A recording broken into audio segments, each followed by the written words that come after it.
Trois-Rivières, Quebec in round 5 in the Players Limited Atlantic Series. Hello everyone, I'm Jerry Dobson, and joining me once again is Paul Chater. And Paul, quite a store here this weekend. 2 local favorites on the front row. We should expect some great things here. Claude Bourbannais, who's been running so well in the series. He's one of the hottest young Canadian drivers. And Jacques Villeneuve on the front row. He barely made it to this race, trying to get the sponsorship money together. For my money, I still think he's the fastest Canadian on 4 wheels. Jacques proved that fact even before he hit the track. Jacques and the Phillips Motorsport crew took top honors in the pit stop competition. The local hero entertained the fans in downtown Trois-Rivières with his 14.1 second stop. Villeneuve proved early he will definitely be the man to beat.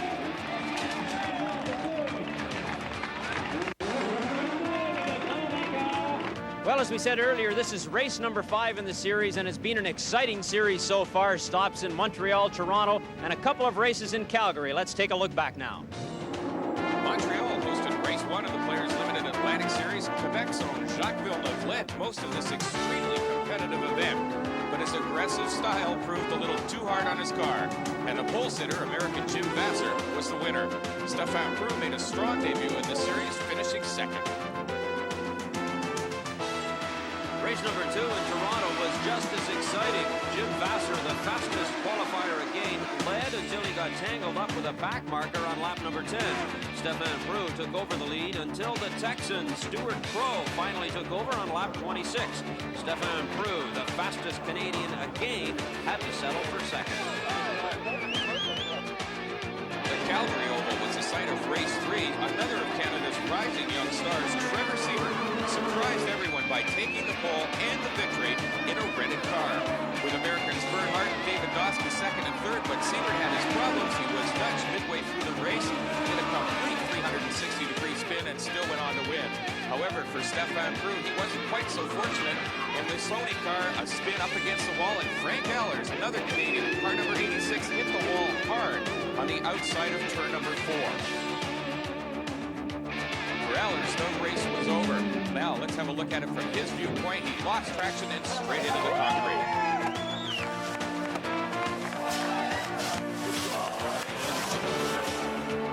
Race number 4 again on the Calgary Oval, and drivers had problems again, particularly the car number 4, the blue car right there. That was Claude Bourbannais losing it. However, Trevor Siebert again was brilliant, setting a North American qualifying record for a half-mile oval. Trevor then went out and drove another flawless race, finishing ahead of Quebecer Stefan Prue and California Mike Berg. Well, as we said, this is an exciting race here this weekend in Trois-Rivières. 2 local heroes in the front row, but that's not all. Oh, Chris Smith and John Tanner, 2 really hot young drivers on the series. But we have to watch for Stefan Prue. He's back in 21st position. Should make for an interesting start. Let's have a look at the lineup. Starting on the pole is the 1990 Atlantic champion Claude Bourbannais. The Ile-Perrot, Quebec native does not see his experience on this track as being a big advantage. The guys that are going really fast have been testing all winter long, and they know their car very well. And when you know your car very well, it's very simple to learn the track. It's very quick. It shouldn't take more than 10 or 15 laps. And then it's fine-tuning with the car. So it's maybe a little bit of an advantage, but not much. Not against it. Not with the guys that are really fast. Starting beside Claude, the man who had the pole here in 89 and 90, Jacques Villeneuve from nearby Berthierville. He's a heavy favorite with a car that has won the last 2 races in this series. The same car that I raced in Montreal, different motor though. It's not a brand new motor. The motor ran in Calgary 2 weeks ago and won the 2 races there with Trevor Siebert. It's got a few miles on it, but they're good for about 500 or 600 miles, so it should last the weekend without any problem. Starting third, the 23-year-old Californian Chris Smith. Chris, one of Atlantic's most promising young drivers, likes the challenge of this street circuit. Oh, this is the first time I've been here, and I'm really enjoying the track. It's very tight, it's bumpy, it's a difficult course, but it's the same for everybody, and we're doing well, so I'm real happy about it. Another young American, John Tanner, starts 4th. John sees starting in the 2nd row as an advantage. Being in 4th place, I'm right there at the front, so I don't need to make a gallant charge to the front, so I have the option of conserving my tires, conserving my brakes, You know, of course, Villeneuve and Claude are just going to be fighting it out, you know, tooth and nail, which is going to be a great view from where I sit. And hopefully there'll be something left over for me when they get done. Well, in the 5th position, California's Steve O'Hara, who got some unexpected help learning this difficult circuit. A couple of real experienced drivers really helped me a great deal in the qualifying session by coming out right in front of me and giving me somebody to chase, and kind of taught me a few things about the track as we progressed through the qualifying session. The top 6 drivers, including Charlie Neerberg, have all broken the existing track record. Neerberg explained his strategy. The right mixture of aggression and patience at a street circuit. You have to take advantage of every opportunity that presents itself, but not force yourself into a mistake either. And that's basically my strategy today. 25 cars will start this event, including Canadian David Embringham, who starts on row 5 beside the race winner in Toronto, Stuart Crowe. Frank Allers, the 90 Atlantic champion, starts on the 7th row, but a real surprise is Stefan Prue. The current championship points leader, Prue, will start on the 10th row after having transmission problems all weekend. He will have to finish well to keep his championship hopes alive.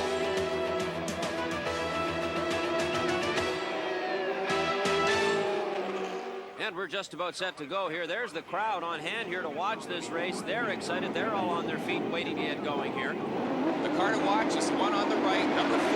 The green light on, standing start. Chris Smith in the yellow car on the inside of the 2nd row gets a good start. Jacques Villeneuve now in 2nd place behind Claude Bourbannais, who got a brilliant start in car number 04, the light blue one. There's Bourbannais, there's Villeneuve behind him in the red and yellow car number 4 as they head towards the Duplessis Arch. Villeneuve now not off to a good start. He's in 3rd place behind Chris Smith. There's Smith, number 24, running in 2nd. Villeneuve is a hard charger. Watch them as they go down the straight. Bourbannais trying to stretch his lead here. Excellent start for Claude Bourbannais in the blue car, and we've got some problems here. Couple of cars. That's Dennis Ferrara and Jeff Barker, and that's Barker climbing out of his car, so he's a little bit concerned about his own safety. Meanwhile, Bourbannais, the blue car, in the lead, and it looks as though Villeneuve has gotten by Chris Smith. Now he loses it there. Jacques outbraked him going into the corner, but just lost enough speed, scrubbed it off, got the car sliding, and Chris Smith took advantage of the opportunity and rocketed right through. Now Smith has got to be worried. He's got to watch out for Villeneuve in his mirrors. Now he's back into 4th place. That's John Tanner. Look at Villeneuve. He's just tossing the car all over the road. He throws the thing into the corners, and with John Tanner sitting in front of him, watching this go on in his mirrors must be a frightening sight. Oh, we've got more problems here. Another problem. That's Dennis Ferrara again. So he has spun out once. Now he's spun out again. Meanwhile, there's Villeneuve right there in the yellow car to set it up for you. Bourbannais in the blue. Then it's Chris Smith in the yellow car. John Tanner in the black car. And then Jacques Villeneuve in the predominantly yellow car running in 4th. There's Bourbannais through the Duplessis Arch, heading to the fastest portion of the circuit. There's a very quick kink right in the middle here. It's a chance to check your gauges, look in the mirrors, see who's behind you. He's in a good position right now. There, you just see he checked his mirror to see where Jacques Villeneuve is. He should be happy to see Jacques back in 4th place.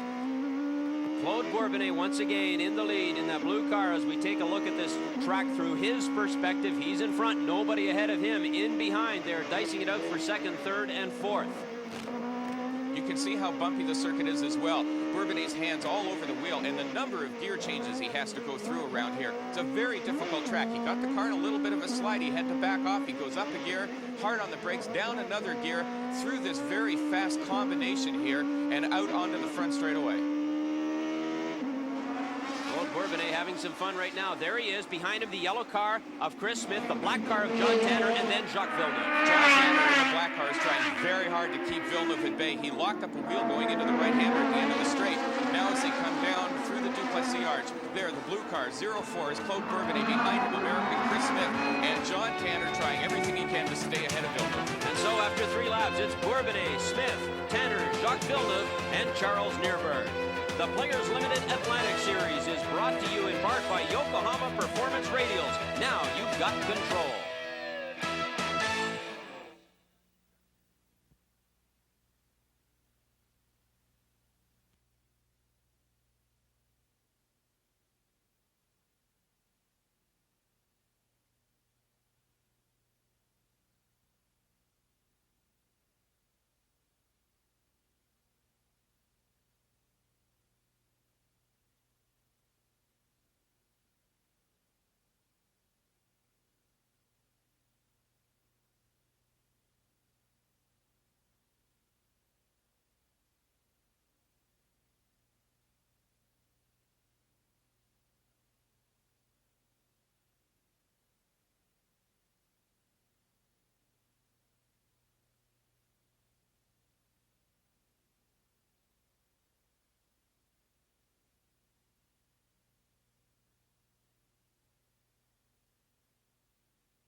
Welcome back to round 5 of the Players Limited Atlantic Series through the streets of Trois-Rivières, Quebec. Your leader continues to be the blue number 4 car of Quebec native Claude Bourbannais. But Paul, while we were away, Jacques Villeneuve made a move. He's up into third now, and he's chasing down Chris Smith in the yellow car, number 24. Bourbannais handling this race very confidently out in the lead. He's maintained a good cushion between himself and Chris Smith, but that cushion's not going to last long if Villeneuve can get by Smith. There he goes. He's going to try on the outside here. Villeneuve is, there's one thing you can say about him, he's brave and he's got incredible car control. To pass on the outside into a corner, and he bumps Chris Smith. Nothing phases Villeneuve. Now that could have been a serious accident. He's actually muscled his way into second place. Jacques Villeneuve moves into second to look one more time as they went around the corner, just slightly behind the leader, Claude Bourbannais. A dangerous move on Villeneuve's part. He knew Chris Smith was there. He knew how much room they had. Smith gets both front wheels right up off the ground and almost ends up in the guardrail. Villeneuve gets through. The question remains, has he done any damage to his suspension as a result? And now he's right on the tail of Claude Bourbannais. Look at this, Villeneuve all over Claude Bourbannais. Bourbannais the leader in the blue car, Villeneuve in the yellow car. He's knocked off Chris Smith into third, and now he's challenging Bourbannais. Bourbannais not going to give up easily. He had the car in a huge slide coming out of that first corner. He knows Villeneuve's hot on his tail. Now we should watch what happens down the straightaway. Villeneuve seems to have some good power. I think this car's got a very strong motor. Look at this. He's just set him up perfectly, and he's going to blow by him on the straight. That looked too easy. Jacques Villeneuve apparently with the faster car here this afternoon. No problem for him as he moved from fourth into third into second. And look at him stretching out his lead ahead of Claude Bourbannais. That's all he can see from his view. That's horsepower. That's not a question of Villeneuve handling the corner before the straight any better than Bourbannais. He's doing this on sheer power. And the credit for this has to go to the Phillips Motorsport team. They have built a phenomenal car. Jacques Villeneuve stretching out his lead. Claude Bourbannais, you're looking at his perspective, sitting in second spot right now. That car up in the distance. Right there is Villeneuve, who nearly lost it on the corner. Jacques is still trying hard. He's trying to stretch out the lead as much as he can. He knows disappointment. He's had cars break here before, and he wants to put on a show for the hometown crowd. He's doing just that if he can hang on here. He's all over this course. He's got to maybe be a little more careful, but that, as we know, is not his style. Now, here's Stefan Prue, number 65, the red car, Sony. Stefan has moved all the way up to 8th place. He started well back on the 10th row. He's moved up 12 spots already. He's charging. Stefan Prue making some moves. He's trying to chase down number 3, that's Stuart Crow to the left of your screen. Whoa, there was almost a problem right there. There's Prue. Now he's picked a difficult place to pass coming up on the Duplessis arch, so he just squeezes through. That was a brave move. It shows you Stefan is really determined. He knows he's so far behind, he has to charge. He can't let up for a second. Meanwhile, we've got a car in the pits. That is car number 86. That's a Canadian, Frank Allers. He's got some problems. There's some smoke coming from his tire.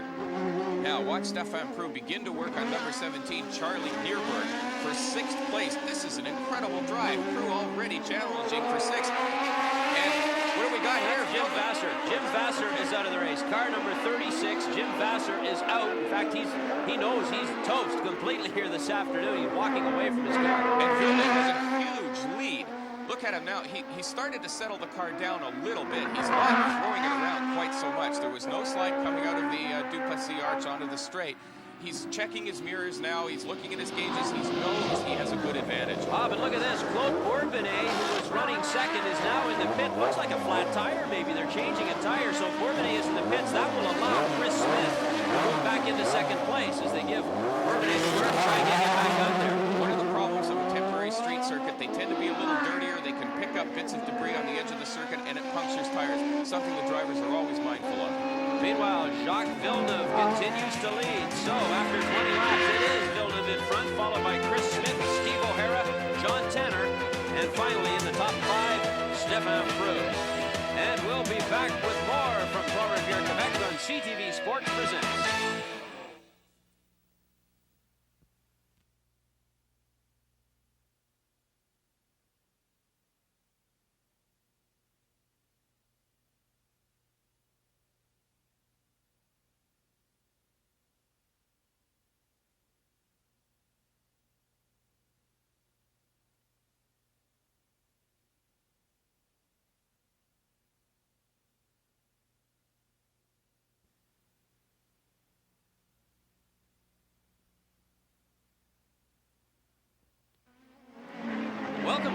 streets of Trois-Rivières, Quebec, round number 5 of the Players Limited Atlantic Series here on CTV. And there is your race leader, car number 4, Jacques Villeneuve, who has been aggressive right from the beginning in this race, just like that. He almost lost it there. He's almost lost it several times, but he continues to lead.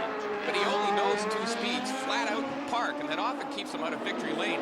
Here's the fight now for 3rd place. John Tanner, number 93, and he's got the car sideways with Stefan Prue right behind him in the red car. Tanner's off the circuit, and he stalled him over. John Tanner out of the race for now, but not Stefan Prue in the red car. He knows how important setup is. You got to get the car to do what you want it to do. Especially on a road circuit, there's no space for mistake like in Trois-Rivières. Very challenging circuit, very hard on braking, different bumps and camber at the exits. So you have to be right on the ballpark with the setup if you want to be able to be quick.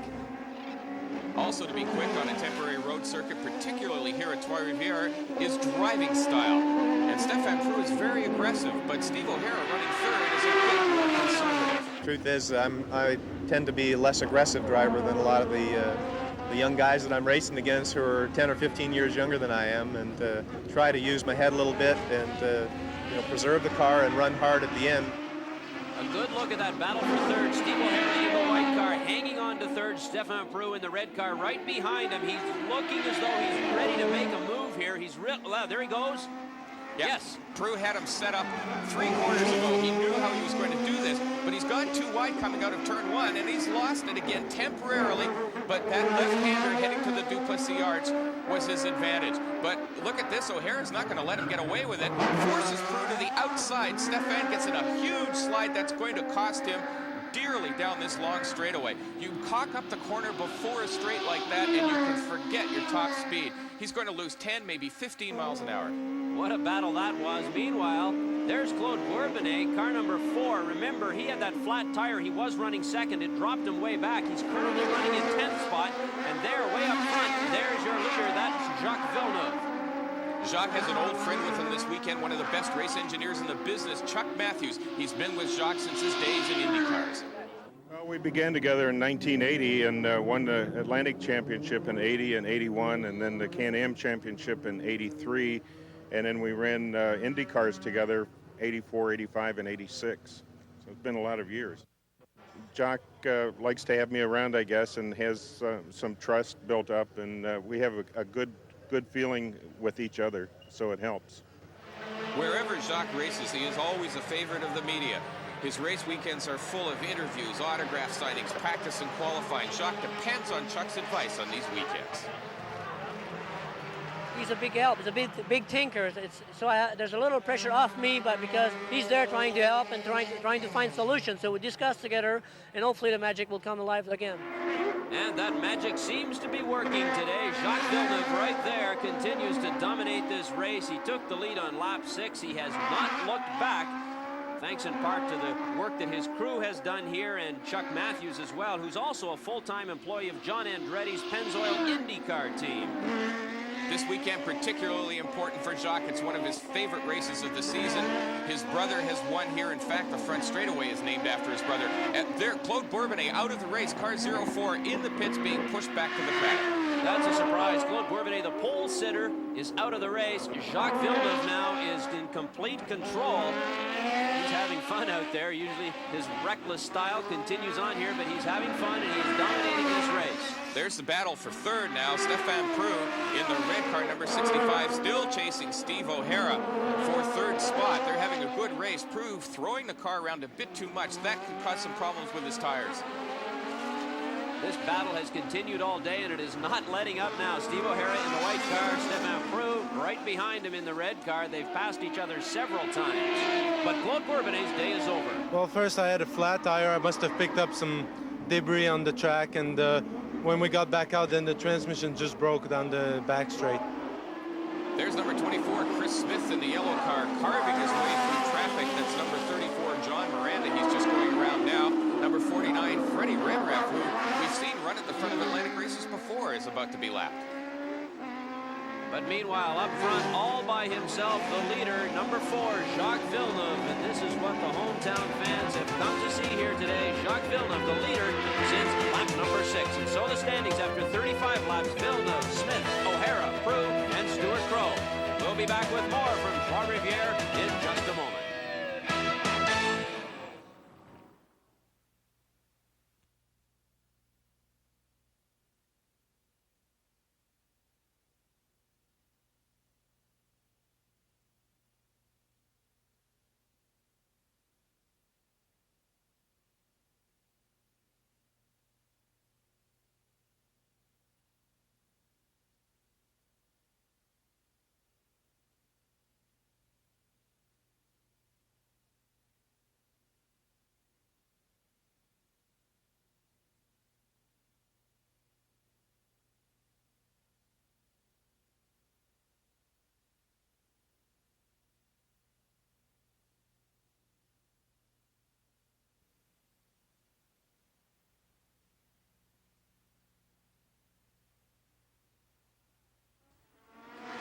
Welcome back to the closing laps of the Players Limited Atlantic Series, round number 5 from Trois-Rivières, Quebec, and it is the hometown favorite right there from Berthierville, about 60 kilometers from here. That's Jacques Villeneuve holding a commanding lead. And Jacques has actually calmed down. He's not taking a wide line through the corners. He's not tossing the car in and out of the turns. He knows he's got victory in sight, and he's actually cooling it. This is rare for him. A rare happening here for Jacques Villeneuve. Meanwhile, there's the battle for third. That's Stefan Prou in the red car, still chasing Steve O'Hara just up ahead there in the white car. Stefan has had an amazing drive today, starting way back in 20th place, and he's worked his way up to 4th now. He's chasing down Steve O'Hara, but he doesn't seem to be doing it as aggressively as he was earlier. Perhaps his tires have gone off. Maybe he's waiting for the last couple of laps. Well, Prou did pass him a little bit earlier on in the race, and it looked like he was going to take control for third spot, but he just couldn't seem to hang on there, and that's about it for him. Meanwhile, there's car number 24, the yellow car, Chris Smith. He is alone in second place, so he's looking for a good result here today, but the third and fourth place cars right there are catching up to him. Watch Steve O'Hara in the white car, car number 8. The number of times he looks in his mirror is there. He had another look there. He knows Prou is right behind him. He's getting nervous.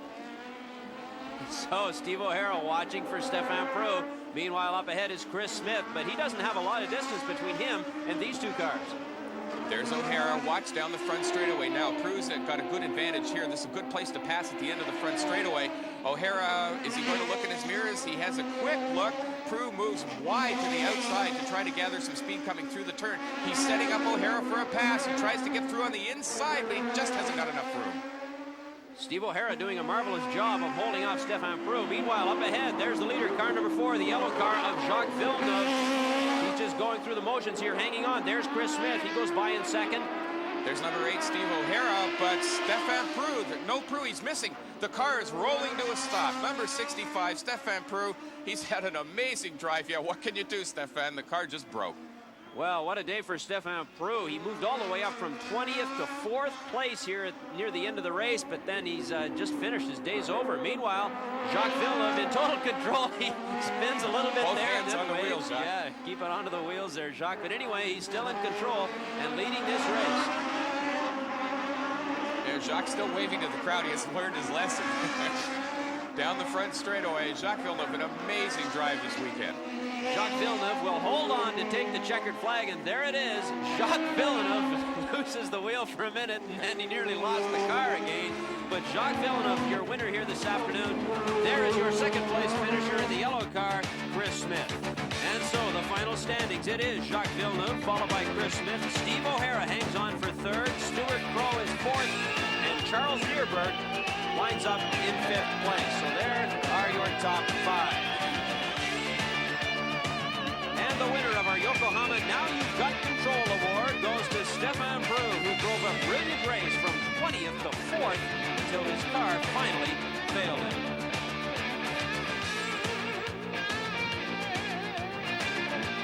And also a happy ending to this yearly racing ritual as the name Villeneuve enters the record books one more time. No problem the whole race. The car was magnificent, and Pierre Phillips, thanks a lot. It was a hell of a good car. Thanks to the crew, thanks to the sponsor, Gretchen's Calf, Rick and Pierre from Trois-Rivières. They did a hell of a job. And the point standings for the Canadian Championship coming down to the wire with Stefan Prou, 110 points in the lead, ahead of Rick Peterson, Claude Bourbannais, and Frank Allers. But the man of the hour today is Jacques Villeneuve. Always spectacular to watch. Well, what a fantastic day in Trois-Rivières. A wide range of emotions for some of these drivers, and jubilation, of course, for Jacques Villeneuve. Well, and he should be jubilant, Jerry. To be able to get in a rented car and walk away with a race like he did today against such good talent was a remarkable performance. Okay, and so that's just about it from Trois-Rivières. And a reminder, coming up, our next race in the series will be from Vancouver during the Molson Indy weekend. And so for Paul Chater, this is Jerry Dobson saying so long for now. The Players Limited Formula Atlantic Series is brought to you by Yokohama Performance Radios. Now you've got control.